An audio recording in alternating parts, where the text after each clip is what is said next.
So I wanted to introduce you to Michelle Pfeiffer, Merrill's. I call her Michelle Pfeiffer. She's my real Michelle Pfeiffer.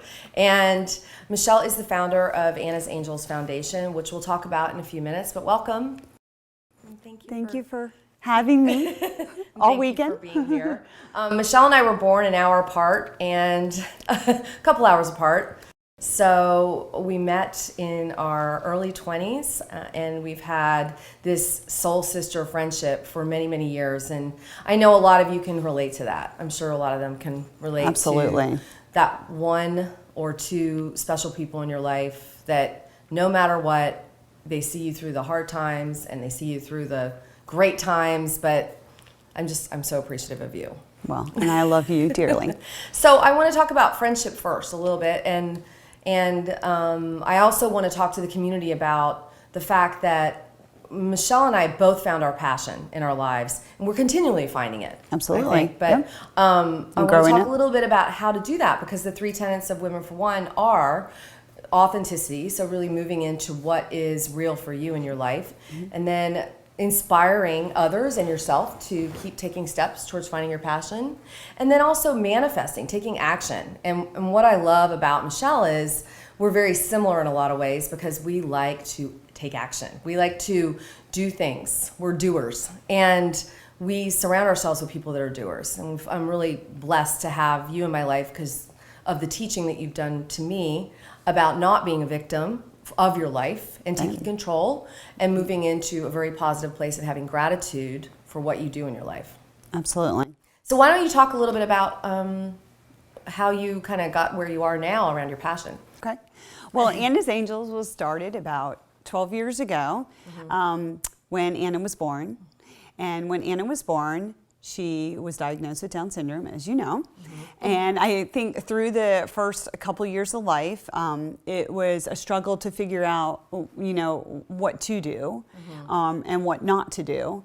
And I think that's where it started when I was, at MCI. I loved my job, loved being a senior manager. I felt like all I wanted to do was climb the corporate ladder, and I felt like that was fulfilling me. And we already had a son. And Andy and I had a great family. Then Anna came along, and I sort of stopped. Because when she was born, it really wasn't just about the Down syndrome, but then she had other medical issues. And when we found out that she could develop leukemia, and then there was so much attached to the Down syndrome with the therapies that she had to go through, it was that time where you remember soul searching, thinking, what is the right thing to do as a mom, as a wife, as a mother of Andrew, in the bigger picture, what should I do? Because the job was so encompassing that I was doing at that time, and I loved it. But I decided to step back and say, you know what, I think for now, I need to focus on my family. And So many of us do that. I mean, everybody. I mean, there's Absolutely. so many women that are like climbing the corporate ladder or expected to do everything, but yet they're torn between the you're household torn, and- right? And you also feel like guilty because, I went to college, then got my MBA. I mean, worked tirelessly to get my MBA, was working full time, was coming home and taking classes at night, and I did all that. And I'm really? You feel like, oh, am I going to waste that because I'm staying home with your family? And I feel like that's what we in our society, because we value, what do you do, right? When someone asks us, first thing is like, what do you do? And I think we don't value staying home as a mom sometimes, creating that next generation, which is so important to create our next generation, one of our children and moving along. So I think that's why I struggled with it too, because then I attached myself so much with my job. So then I was going to take that and attach it to my children. Yeah. So it was a tough time of deciding what to do, as you remember, and us, you're talking about. But here on the other end of it is, I think, lovely of what has been created out of it and what has grown from it. Well, I totally agree around when you said, what do you do? So many people talk about that. Like, what do you do? Instead of, what are your values? Who are you as a person? What are you passionate about? What are you passionate about? Right. And I think that's kind of where we're moving, our movement in Women for One is moving towards, really asking yourselves those questions around your passion. And I remember you telling me at that time, like, I love MCI, I've been I mean, I'm sorry, you're very successful, very young, managing many people. And to be in that place and then go and be torn about being at home with your children. Right. And right. then tell us what happened next with Anna. So when she was born, she had irregular white cell condition, which is what we followed to see if she would develop leukemia, and then she did. And when we were going through that whole chemotherapy process with the whole family, and at Duke so often, right. Through the chemotherapy, that was when I met Dr. Rosoff at Duke, which he was her oncologist. But I think what even more is I felt comfortable with him because I was always asking him questions about Down syndrome. I was learning so much more about it. And I always say that the more you learn, the knowledge, it is power. I mean, it's total power. So I used to always ask so many questions. And the first thing I did when Anna was born was I had to get a book, I had to learn, I had to get on, I didn't know much about Down syndrome, what was it? So I just always felt like I needed to learn. And then when Dr. Rosoff told Andy and I, Anna has leukemia, the next thing he said to me is, and I am so glad she has Down syndrome. And we're like, what? It's never been. Nobody's ever said we're so glad she has Down syndrome. I mean, that has never been medically speaking, ever been a top thing to say. And we were like, what? And he said children with Down syndrome who develop leukemia have a higher survival rate, but nobody knows why. Mm-hmm. And so here I go back to, and I go back to that knowledge. What do you mean nobody knows why? How can they not know, actually know why? And since then, research has been done to figure out what that link is, not just to help, to be able to help the general population. Why is it that Anna received only 3 chemotherapy drugs and received, it was less intense for her. Right. And she did fantastic with chemotherapy. She's now 12, so I feel like that battle's been fought. Mm-hmm. So through that is where it came to me is, okay, why don't we learn a little bit more about this? What can we do? And maybe I can apply some of my skills that I've learned in the business world to this and start a foundation. So that's kind of where Anna's Angels was sort of born out of that hospital room to see what we can do. That's just amazing. I mean, I know about it because I'm on the board of Anna's Angels, and we've been incredible supporters for years just because we believe in you and we love Anna. And it's so beautiful to talk about what you have accomplished in such a short amount of time. I know it's been 9 years since you created it, but what is your mission for Anna's Angels? The mission, interesting, because when it has shifted, absolutely. As with growth with a person, the foundation has grown as well. Right. And so when we started out, really, there wasn't a whole lot of research being done at Duke with Down syndrome. I mean, they had a group that was working on Down syndrome research, but we were able to come in and build an infrastructure and create a biobank and a repository of information to hold information about individuals with Down syndrome. So we came in and we were able to fund and create that. And Dr. Kishnani has been such a leader over there, and now she's really, she is. So she's the chief of genetics at Duke, who has really created such a fantastic program at Duke. And so from that, after we created that infrastructure, then we shifted the last year and a half or so, mostly as living life and growing the foundation and watching Anna grow and watching so many other children with Down syndrome and seeing them and being involved in their lives. What I felt with other moms too is really what can we do to make their lives? To improve their lives. Exactly. To improve them. Because, I'm going to ask some questions that I have asked you in our personal conversations because, I don't think the greater world is educated about Down syndrome individuals. Right. And I think it would be wonderful to kind of just, what is the average life expectancy of a Down syndrome individual these days? Right. So, what's fascinating is that continues to go higher and higher and higher. Right. Where it used to be 30s, 40s, now it's 60s, which is something else that we have to deal with. Right. Because other things happen as individuals Down syndrome do get older.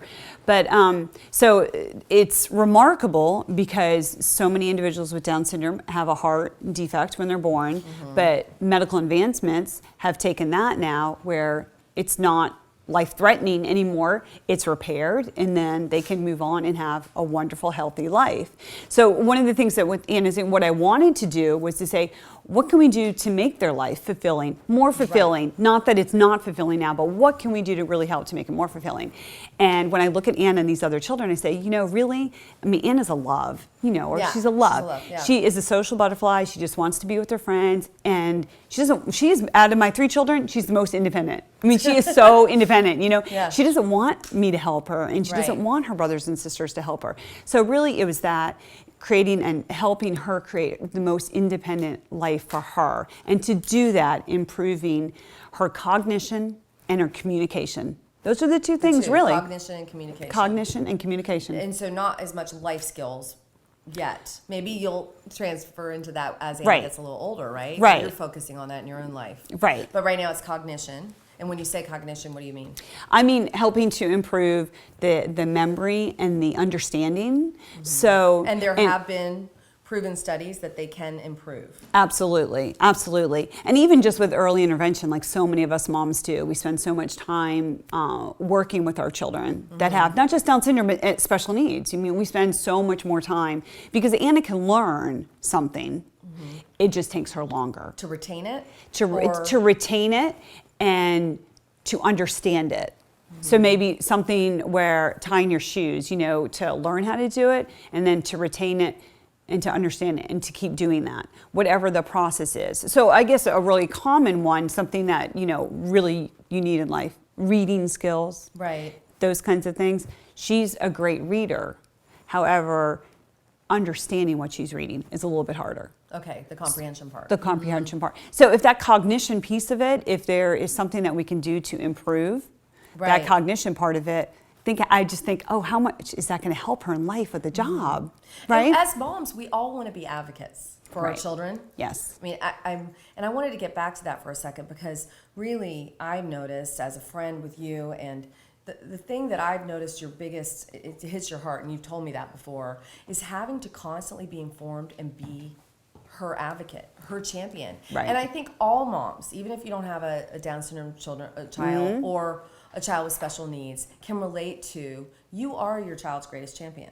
Absolutely. You are your child's advocate. Absolutely. And I didn't know if you could you talk a little bit about how you have evolved into getting knowledge is power, and being Anna's advocate a little bit more. Yeah. So I think in so many ways, I mean, that started when she was in the hospital, being her advocate. Every child that's ever been sick, right? We all know. Every parent knows. And I didn't know, and at that point, I think I did go back on my skills as a business person, and I remember her being in, and when someone would come in, I had a notebook, and I still have it, and I would write down what they were doing, and I didn't know why I was doing it, but I just felt like, as a mom, as an advocate, I had to write it down so I knew and so I understood. So it wasn't just the doctor coming in, oh, she needs this medicine. Well, which medicine is it? Why does she need it? Just so I could understand it. And I think that's it with all your children. If you don't understand what they're doing, what's going on in their life, how can you be their advocate for whatever it is? Whether your child is on a baseball team and you need to help with that, whether they're in school and they need help with a project, if you don't really understand the bigger picture of it and how it fits in with their life, then it's not harder. it's not about not trusting, because I mean, you trusted the doctors. Oh, absolutely. And it's about getting informed so you can make the best decision Right. possible for your own child, and Right. really to be your child's champion. Right. So I would say you are Anna's champion with everything you do, and Anna's Angels Foundation evolves with Anna and your growth and understanding of what she needs. That's Right. my experience of it. Absolutely. And I think all of us as moms, we know our children the best. So as knowing your child the best, the more questions you can ask about no matter what it is, the more questions you can ask, the more you can provide the caregivers about your child to help them. Right. Right. So what are some projects that you're going to be doing in the future with Anna's Angels? What's your vision of what you want to accomplish in the next couple of years? Yeah, well, I think what I really want to see is Anna's Angels grow to be around the country. So it's not so much just, or globally, yes, is to see it grow and to have a presence around the country, and to get more families involved. Okay. And there's so much people can do to be involved. And I think one of the things that I find in this world of volunteerism is that when someone says they want to be involved, they want to volunteer, and like, what can I do? Right. What I always ask them when they say, what can I do? What do you want to do? What do you like to do? Because what you like to do, you can do that and help Anna's Angels. There's always a need in a grassroots organization, as we both know, there's always a need for something. Right. So I would say, what do you like to do? For example, a friend is doing graphic art for us. She's a beautiful graphic art designer. So she can help because that's what she'll create our PR pieces. So it's so easy to get involved because you can do so much, whether it's from an admin position, admin work, helping at that, or connecting with people in your community and getting them involved and, raising funds that way. But it doesn't always have to be, I think, when it's a nonprofit and you're always raising money, there's so much you can do, and it doesn't always have to be knocking on doors to help raise money. There's other things that you can do as well to be involved. Well, and that brings it back to the piece around finding your passion, because you found this passion because it was about your children and you applied your business knowledge from working, but moving into that place of really understanding how to raise money and manifest without a lot of effort, because I find with Women for One, I love it, so it feels effortless. Right. I get excited every time I wake up. Right. And it took a process to get there. I mean, I remember even last year, you're like, okay, Anna's Angels is at a crossroads. We've been around 9 years. Right. Raised $1 million, which is phenomenal for Down syndrome research. Right. I've done a ton of different fundraisers. You've done galas. Yep. Runs. Cookbooks, tennis bracelets. tournaments. Yeah, I know. Tennis. Right.